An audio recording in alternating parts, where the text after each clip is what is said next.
Welcome to another week of Dan Really Likes Wine and a week of apology. Last week I showed you a whole pile of rosé and I got several messages back saying, why are you taunting us with rosé in the middle of winter? It's a summer drink.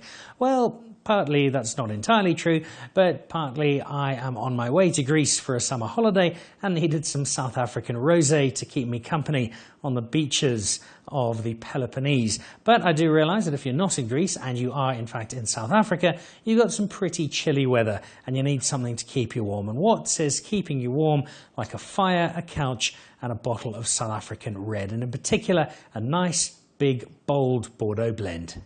Now the first of these comes from Vrede and it is the Boet Erasmus. Boet Erasmus refers to the rugby man. He was a vice president of the IRB for many years.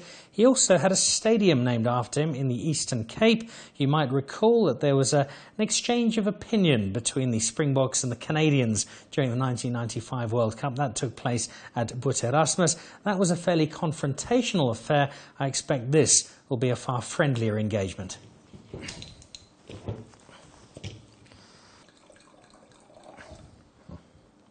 Now, a Bordeaux blend just speaks to wine history. Bordeaux is the spiritual home of wine in the minds of many, and a Bordeaux blend suggests a red wine that appeals to most palates. It's usually big, it's usually robust, it usually has a lot to say, and to say it in a pretty good way. It's usually a nice, smooth, rounded combination of wine. The reason for that, it's usually got a nice big chunk of Cabernet Sauvignon that speaks to a lot of the character, and then a fair bit of Merlot that smooths things off and just gives it that nice, silky feel. And then, depending on what else you want to throw in, Malbec is often put in. In the case of this wine, the Boet Erasmus, Malbec is there. There's also a little bit of Petit Verdot. So some familiar suspects who come together to make what is a very, very well-established combination of red grape.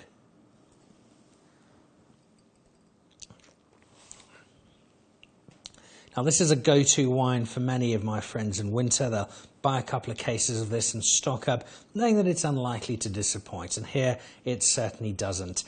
Some nice red fruit, a nice bit of sort of cherry blackcurrant to it, a little bit smoky, nice leathery feel to it, and all round a really nice combination of red wines come together in a single bottle. Boet Erasmus, I think, would be rather proud of the tribute paid to him by Vrede.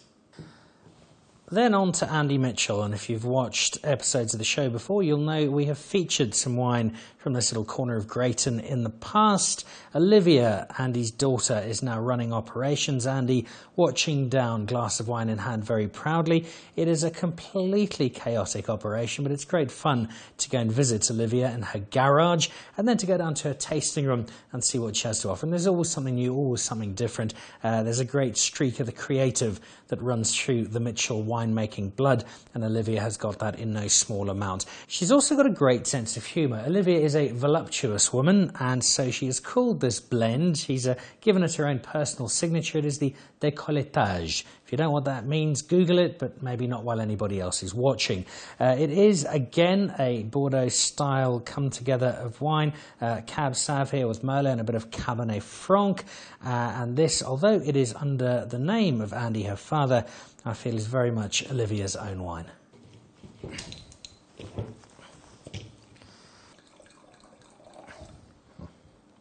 Now, I love the Mitchell wine story for many reasons, but the chief amongst them is the absolute disorganisation of the place. You go along and you go and visit it, and I've been to Home Affairs offices that look as though they're more orderly, and yet out of all of this comes some quite wonderful, wonderful wine. And I tried this for the first time with Olivia in her tasting room out in Grayton, and it was a wine that immediately caught the eye and, more importantly, caught the palate.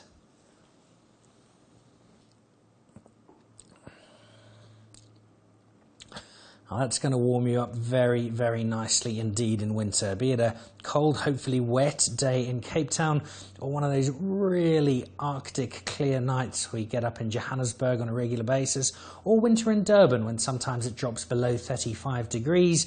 This is a wine that's really going to get you out of your jersey and feel nice and warm from the inside. It's a nice full-bodied wine, lovely structure, great tannins on it, and a wine that just combines that Cabernet Sauvignon, that Merlot and that Cab Franc beautifully. It's also got some aging potential to it. It's a nice combination of wine from different parts of the world. About 3/4 of this from Elgin, the other quarter comes from the Stanford Hills area, and what Olivia has done with that beaming smile of hers firmly in place is to blend them together and come up with a new signature for the Andy Mitchell wine family.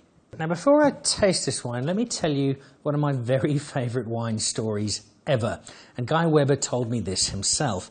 Now, Guy was judging, and it might have been with Christian Eads. If it was judging, it was probably with Christian Eads. So for the sake of the story, let's say it was with Christian Eads.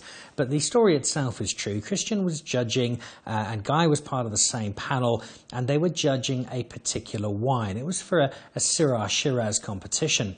And Christian really liked this wine, and he wanted to give it 19 out of 20. Guy was absolutely adamant, no, this wine is a 15 at best. It doesn't do what Syrah Shiraz should.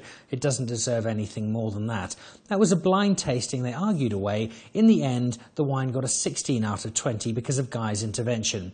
And who had made the wine? Guy Webber himself. He'd been blind tasting his own wine and had given it a 15 out of 20, which says a huge amount for his honesty, but also speaks volumes of how different people can have completely different interpretations of wine, and that nobody is ever completely right or completely wrong. But where I suggest I'm pretty much right is that this is going to be a really good wine for a winter's day again. The name just suggests it's warming and making you feel better. Plum Pudding Hill Syrah. It's a very catchy name. It's a wine that I've tried a few times of late, most recently at Juliet Cullinan's Wine Festival, and it's one that I've always had a great deal of pleasure putting away.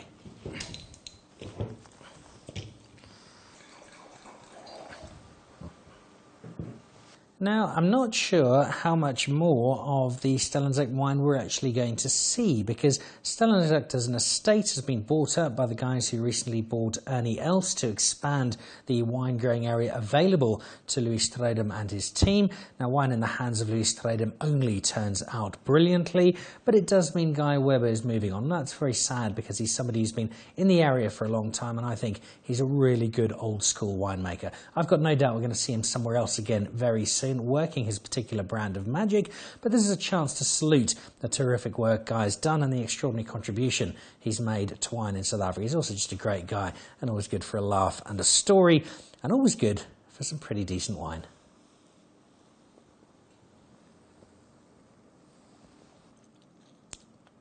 And that guy is very nice indeed.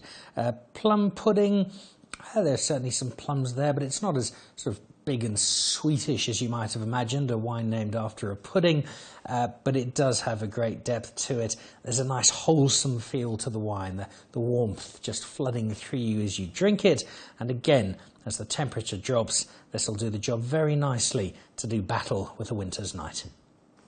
And then on to our final antidote to winter. I got a message the other day from the actress Vanessa Hayward, married to the long-distance runner Ryan Sands. You might remember Vanessa from both of her lines in District 9. She's a good friend of mine. She's done the Epic many times, and she's an extraordinary person. And she is absolutely besotted with this wine, and she gave me a mouthful. Why have I not seen Oneiric wines on Dan Really Likes Wine as yet?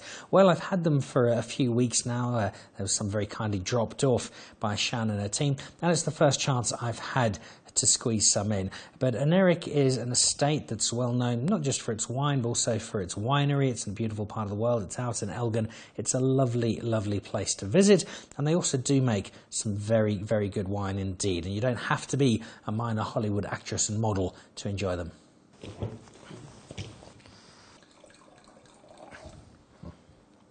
So this is a blend in the very simplest sense. It's 71% Cabernet Sauvignon, it's 29% Merlot, and that's it, nothing else. And at a time when wine can sometimes get a little bit too complicated, maybe a little bit too clever, this is a throwback to halcyon days when things were made as easily as could be. And this is really just taking the Cabernet Sauvignon, lovely grape in its own right, taking the Merlot, equally good, and trying to show off the best of them and having them work in concert. And Cabernet Sauvignon and Merlot, whether it's just the two or with a few other mates thrown in, do have a history of working together extremely well.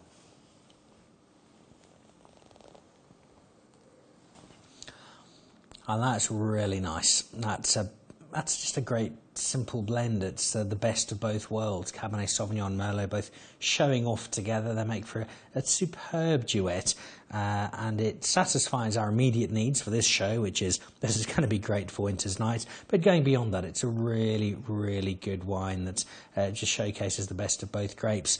It took me a little while to get to the Oneiric, and my apologies to Vanessa, but it's been well worth the wait. And I suspect that this bottle might form the rest of this evening's dinner. But all of them do a great job in winter, whether it's the Boet Erasmus, the Decolletage, the Plum Pudding Hill, or this Quantum from Oneiric. On that cold winter's night, when a big bottle of red wine is just what you need, then these ones are going to do the job. Wrap up warm, watch some back episodes of Dan Really Likes Wine, and enjoy some great South African red. Cheers.